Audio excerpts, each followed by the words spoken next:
Please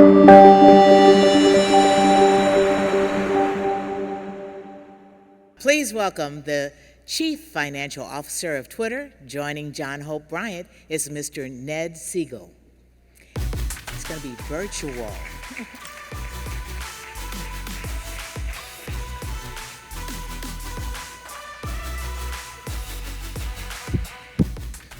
What's up, Ned?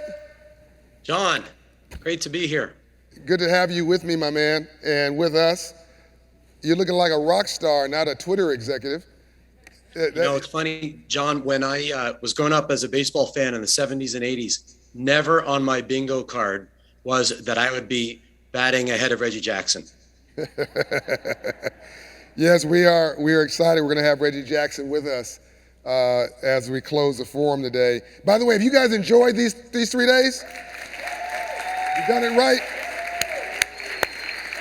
We're coming to the home stretch here. We're out of here at around noon, so it's going to be a very tight and impactful next 30, 45 minutes. Ned, let's get right to it. Give us a bit of your background, and then how did you, because you came from banking as I recall, and how did you get to Twitter, one of the most consequential platforms in the world? And who would have known that, the way we created change in the 40s and the 50s was, in the 60s, the United Nations and the Marshall Plan, and you need all these institutions, the World Bank, to get people to conform. And all we need to do now is to kick some people off Twitter, and you change the world. But I love that you guys have a moral center, and I love that you stand for something, you and Jack. But give us a little bit of background about how you got here and what your role is now. And I want to talk very specifically about this $100 million investment you made, because I think that is just absolutely unbelievable, and most people don't have any clue what I'm talking about, but it's one of the most exciting things that happened this in three days. But over to you. Give us some sense of where you came from.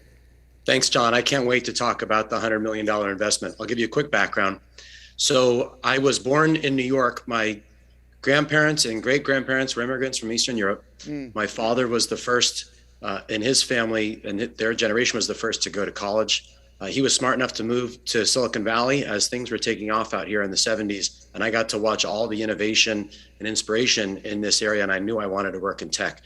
I first did that in investment banking at Goldman Sachs, working with technology companies. And for the last 4 years, I've been the CFO at Twitter, where I get to help Jack and an awesome leadership team serve the public conversation, which means helping a couple 100 million people a day find out what's happening in the world and what people are talking about on our service. And what impact did George Floyd, George Floyd, God rest his soul, I mean, that wasn't a death, it was a murder on national TV, and no one would want that to happen to anybody. But if there was ever somebody who died for something larger and more important than themselves, it was George Floyd. And I just want to acknowledge that and give respect to his daughter and his family. What impact, Ned, did George Floyd's murder have on you, on Jack Dorsey, the team there, and what sort of things that you begin to think about doing to try to make things better, and why did you pull that particular lever? Well, after George Floyd was murdered, we and a number of other companies, because we're all made up of individuals, and we all were so deeply impacted by what happened, that we started to think about what we could do to make a difference for our communities, for the families of our employees, for the advertisers and content partners who use Twitter. For everybody in the world, we felt there had to be a way that we could do more, that we could do different, that we could do better. We watched what other companies did, recognizing that we all keep a lot of cash on our balance sheets, and we typically invest it in low risk instruments that don't return a lot and that just get mixed in with other capital to fund companies and fund the broader economy. We watched Netflix, Google, PayPal, others who came up with some great ideas about how they could make a difference. I called my friend John Hope Bryant. I called a number of other folks who we've had the chance to get to know over the years to begin to study how Twitter could make a difference. And what we learned was it's harder than you think, that there were many bespoke ways that people were giving money back. And we wanted to create a way that was durable, that was repeatable, that where others could join us. So we decided we wanted to put $100 million from our balance sheet into community development financial institutions, that we needed a partner who could pick where the funds would go into communities that needed capital at below market rate interest rates. And then I also, in talking to my friend John O'Brien, I said, there's got to be a way where we can make sure that we're connected to the people who benefit from this directly as well. And John gave me a great idea. And we were so excited that we could use some of the returns from these loans. And we've now put $70 million to work in the Finance Justice Fund. We have also got a number of other companies who have joined us. And I believe that we'll look back a decade from now, and other companies, this will just be a standard way that you invest your capital. Some of it will be in money markets. Some of it will be in CDFIs.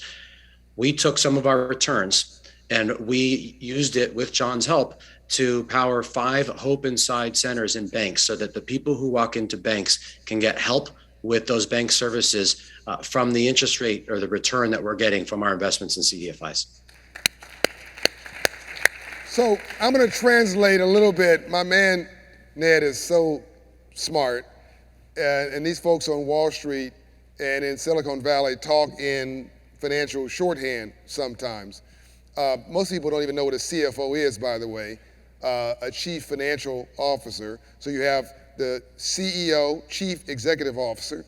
Typically in an organization, right below that, you'll have the CFO, the chief financial officer. So my president at Operation Hope is president and CFO, Brian Betts, who is looking at me with an even eagle eye right now, making sure I don't give away any more money like I did the first night.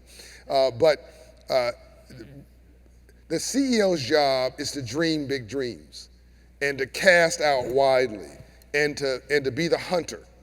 The CFO's job is to keep the CEO's feet on the ground and to make sure that they don't burn themselves up and to make sure that it's a sustainable organization. So his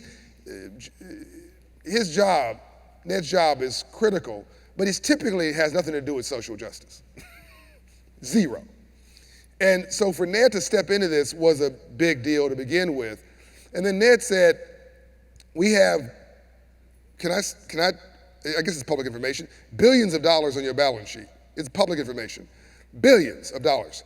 And basically, what do we do with this cash without putting it to risk?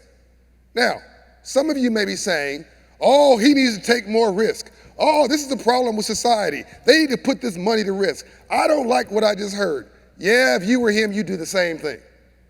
If you're CFO of Twitter, what you cannot do is lose money on your watch.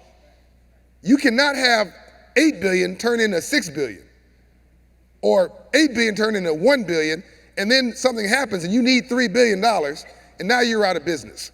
So he's got to make sure that the corporation is sustainable and structured to win.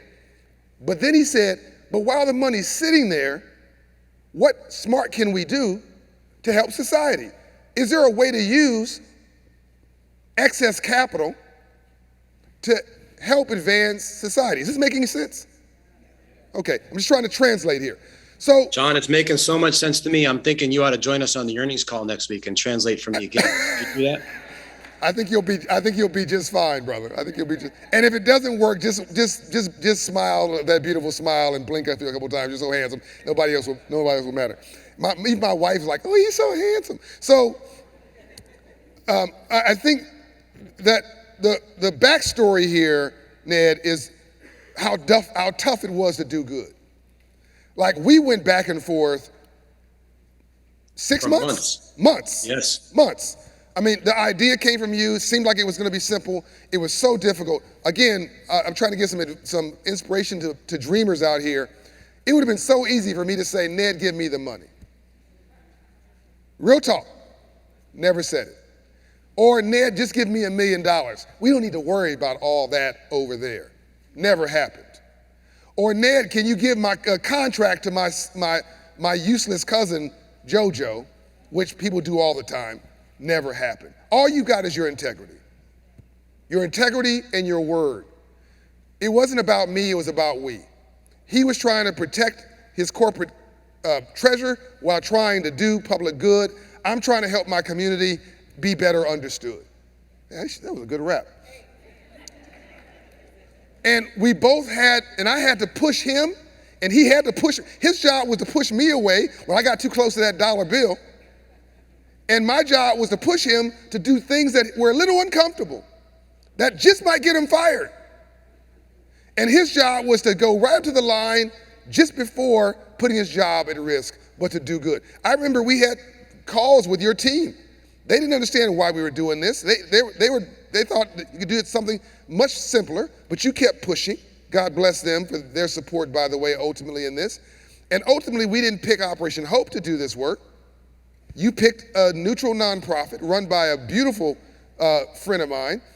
You can talk a little bit about that, where all this money actually went. So I want you to hear me now. We talked for 6 months about $100 million coming to the community. And at the end of the day, after all these conference calls and teleconferences and video calls and no consulting fee, the money went to another nonprofit with our blessing. What's the name of that nonprofit? So it's the Opportunity Finance Network. And we picked them because they're experts at picking CDFIs. And we knew that CDFIs, community development institutions. That's right. We didn't want to become experts in picking CDFIs. We've got a business to run. We wanted to rely on experts. And we wanted to do this in a way where it could be easy for other companies to follow us. It would have been a lot faster if we just gave the money to OFN, or if we gave it to Operation Hope and we said, here, figure it out. But by writing the contracts and getting the terms that others could accept, we hope that we made this scalable so other companies can say, we just want to do that deal again. So I wasn't focused on me. He wasn't focused on himself. We were focused on the mission. So at the end of the day, I thought we were going to get nothing, which was fine with us, blessings from God. And then he said, how about we take the profits from the $100 million and reinvest that into Operation Hope and create 5 Hope Inside locations every year to serve the community. And those profits are now at work. Brian Betts, we have 5 black banks, as I understand it, that now are moving on Hope Inside, sponsored by the profits from Twitter. Carver Bank in Harlem, Kenneth Kelly's bank, I forget where that First Independence Bank, Citizens Trust Bank here in Atlanta. That was Dr. King's bank. Daddy King served on the board of that bank. So 5 banks are getting resources and financial coaches at no cost to them, thanks to this partnership. And by the way, this is sustainable money. Like, this is not one and done. As long as this keeps working, as long as that $100 million keeps recycling, that $5 million will be profit that'll keep funding renewable philanthropy in our community. And then Ned came back and said this is not enough. I want other companies to model what we're doing and have them, because there's a lot of companies that have money on their balance sheet and could also do this same thing. And there was a company that inspired you also. Was it Netflix?